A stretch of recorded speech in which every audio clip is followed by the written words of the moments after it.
கடந்த ஆண்டு அமெரிக்க அதிபர் தேர்தல் பிரச்சாரங்களின் போது கெத்தமைன் உள்ளிட்ட போதைப்பொருள் பயன்பாட்டில் தாம் மூழ்கி கிடந்ததாக கூறப்படுவதை உலக மகா கோடீஸ்வரர் இலோன் மாஸ்க் திட்டவட்டமாக மறுத்துள்ளார்.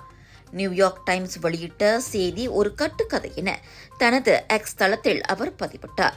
சில வருடங்களுக்கு முன்பு நான் ஒரு மருந்தாக கெத்தமைனை முயற்சித்தேன். அதனை அப்போதே எக்ஸ் தளத்தில் தைரியமாக சொன்னவன் நான்.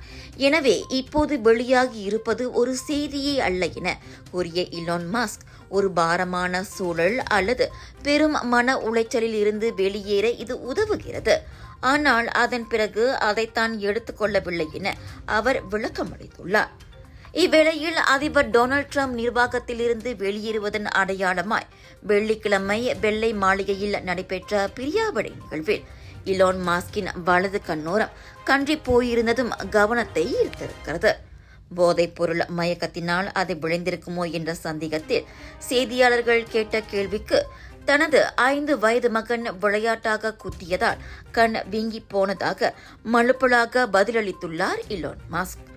முன்னதாக இலான் மாஸ்கின் போதைப் பொருள் பழக்கம் குறித்து நீங்கள் அறிவீர்களா என ட்ரம்பிடம் கேட்கப்பட்ட போது அது பற்றி தமக்கு எதுவும் தெரியாது எனவும் இலான் மாஸ்க் ஒரு அற்புதமான மனிதர் எனவும் அவர் புகழாரம் சூட்டினார்.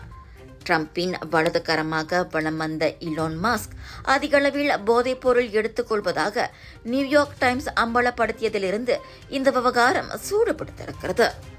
டாக்டர் அப்பாராவ் சன்னாசையின் த ரப்பர் எஸ்டேட் பாய், பால்வெட்டியின் மகன், பல்கலைக்கழக விரிவுரையாளரான சுயசரிதை.